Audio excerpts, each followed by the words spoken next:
നമസ്കാരം. എന്റെ ഇഷ്ടഗാനങ്ങൾ എന്ന ഈ പ്രോഗ്രാമിലേക്ക് എല്ലാവർക്കും ഹൃദ്യമായ സ്വാഗതം. എന്റെ ഇഷ്ടഗാനങ്ങളെ കുറിച്ച് പറയുകയാണെങ്കിൽ ഞാൻ പാടിയതിൽ വെച്ച് എനിക്ക് ഏറ്റവും ഇഷ്ടപ്പെട്ട ഒരു പുതിയ ക്രിസ്തീയ ഗാനമാണ് നിങ്ങൾക്കായി ഞാൻ പരിചയപ്പെടുത്തുന്നത്. ഉള്ളമറിയുന്ന ദൈവം എന്ന പുതിയ ആൽബത്തിലെ ജെയിനി ആന്റണിയുടെ രചനയിൽ ഷാൻഡി ആന്റണി അങ്കമാലി സംവിധാനം ചെയ്തിട്ടുള്ള ഈ ഗാനമാണ് നിങ്ങൾക്കായിട്ട് ഞാൻ ആദ്യമായി പരിചയപ്പെടുത്താൻ പോകുന്നത്. എന്റെ കണ്ണീർ തുടച്ചെന്നെ നെഞ്ചോടു ചേർത്തോഴ സ്നേഹമേ, എന്റെ കയ്യിൽ പിടിച്ചെന്നെ നേർവഴി നടത്തിയ ദൈവമേ. ഓരോ ഗാനങ്ങൾ ആലപിക്കുമ്പോഴും ദൈവത്തിലേക്ക് കൂടുതലായി അടുക്കപ്പെടുന്ന ഒരുതരം അനുഭവം എനിക്കുണ്ടാകാറുണ്ട്. വളരെ പ്രാർത്ഥനയോട് കൂടിയിട്ടാണ് ഓരോ ഗാനങ്ങളും ഞാൻ ആലപിച്ചുകൊണ്ടിരുന്നത്. എനിക്ക് വളരെയേറെ ഇഷ്ടപ്പെട്ട ഈ ഗാനം കേട്ടിട്ട് നമുക്ക് തിരിച്ചു വരാം.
നമ്മുടെ എല്ലാം പ്രിയങ്കരിയായ ചിത്രചേച്ചി ആലപിച്ച എല്ലാ ഭക്തിഗാനങ്ങളും എനിക്ക് ഏറെ പ്രിയപ്പെട്ടതാണ്.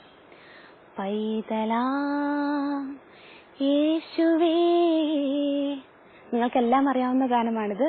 ഈ ഗാനം എനിക്ക് ഏറ്റവും എന്റെ ഹൃദയത്തെ സ്പർശിച്ചിട്ടുള്ള ഒന്നാണ്. പിന്നെ അതിനേക്കാൾ ഉപരിയായി ഈയിടെയായി പുറത്തിറങ്ങിയ ഹൃദയതാലം എന്ന ആൽബത്തിലെ അന്ന സാരഥിയുടെ വരികൾക്ക് ഷാന്റി ആന്റണി അങ്കമാലി സംഗീതം നൽകിയിട്ടുള്ള വളരെ അതിമനോഹരമായ ചിത്രചേച്ചി ആലപിച്ചിട്ടുള്ള ക്രൂശിലേക്കൊന്നു നോക്കവേ എന്നിരുമിഴികളും നിറഞ്ഞുപോയി. ഹൃദയതാലം എന്ന ആൽബത്തിലെ ഈ ഇടയ്ക്ക് പുറത്തിറങ്ങിയ അന്ന സാരഥിയുടെ വരികൾക്ക് ഷാന്റി ആന്റണി അങ്കമാലി സംഗീതം നൽകിയിട്ട ഈ ഗാനമാണ് അടുത്തതായി നിങ്ങളെ ഞാൻ പരിചയപ്പെടുത്താൻ പോകുന്നത്. എന്റെ ഹൃദയത്തെ വളരെയധികം സ്പർശിച്ചിട്ടുള്ള ഒരു ഗാനമാണിത്. നമ്മുടെ വിഷമങ്ങളും ബുദ്ധിമുട്ടുകളും എല്ലാം ഈ ഗാനം കേൾക്കുമ്പോൾ അതിൽ അലിഞ്ഞില്ലാതാകുന്നത് പോലെ എനിക്ക് തോന്നിയിട്ടുണ്ട്. നമുക്ക് ഈ ഗാനം കേട്ടിട്ട് തിരിച്ചു വരാം. എന്റെ നാട് വയനാടാണ്. പപ്പയും മമ്മിയും അനിയനും അനിയത്തിയും 2 അമ്മച്ചിമാരും അടങ്ങുന്ന ഒരു സന്തുഷ്ട കുടുംബമാണ് എന്റേത്. പിന്നെ ക്രിസ്തീയ ഭക്തിഗാനങ്ങളെ കുറിച്ച് പറയുകയാണെങ്കിൽ ഓരോ തവണ ഈ ഗാനങ്ങൾ ആലപിക്കുമ്പോഴും ദൈവത്തിലേക്ക് ഒരുപാട് അടുക്കുന്നത് പോലെയുള്ള ഒരു അനുഭവം എനിക്ക് ഉണ്ടാകാറുണ്ട്.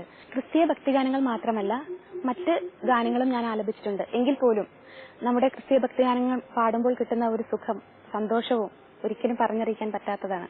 ചെറുപ്പം മുതലേയുള്ള എന്റെ ആഗ്രഹമായിരുന്നു അറിയപ്പെടുന്ന ഒരു ഗായികയാകണം എന്നുള്ളത്.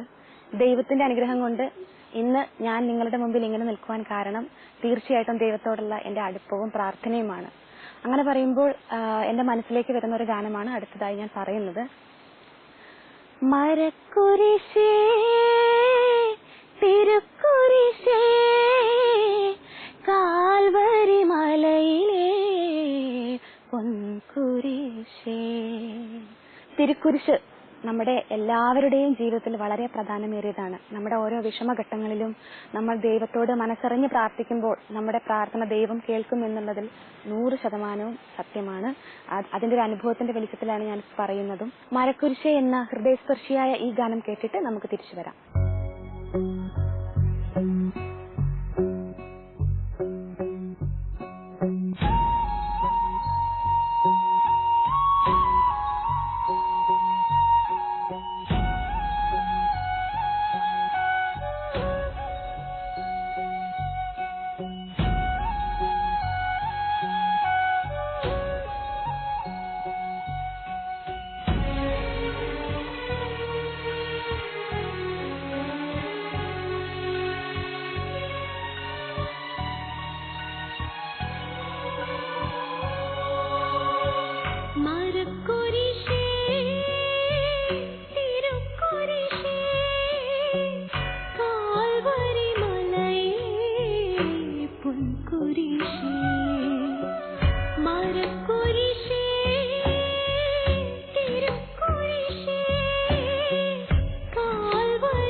she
കുട്ടിക്കാലം മുതൽക്കേ തന്നെ നമ്മളെ നെഞ്ചോട് ചേർത്ത് വെച്ച് നമ്മളെ സ്നേഹിച്ച് നമ്മളെ വളർത്തി വലുതാക്കിയ അമ്മമാരെ നമ്മൾ പലപ്പോഴും മറന്നു പോകുന്നുണ്ട് എന്നതാണ് ഒരു വലിയ സത്യം. പരിശുദ്ധ അമ്മയെക്കുറിച്ച് പറയുമ്പോൾ എന്റെ മനസ്സിലേക്ക് ഓടിയെത്തുന്ന ശ്രേയക്കുട്ടി പാടിയ ഒരു ഗാനമുണ്ട്. അമ്മയ്ക്കൊരുമ്മ ഞാൻ തന്നിടട്ടെ, ആ മടിത്തട്ടിലൊന്നിരുന്നോട്ടെ. ഈ ഗാനം കണ്ടിട്ട് നമുക്ക് മടങ്ങി വരാം.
സംഗീതം ദൈവം നൽകിയ വരദാനമാണ്. ആ വരദാനം കൂടുതലായിട്ടും നമ്മൾ ദൈവത്തിന് വേണ്ടി മാറ്റിവെക്കുമ്പോഴാണ് നമ്മുടെ ജീവിതം ഏറ്റവും അനുഗ്രഹപ്രദമാവുന്നത്. പാടുന്നവരിരട്ടി പ്രാർത്ഥിക്കുന്നു എന്നാണല്ലോ.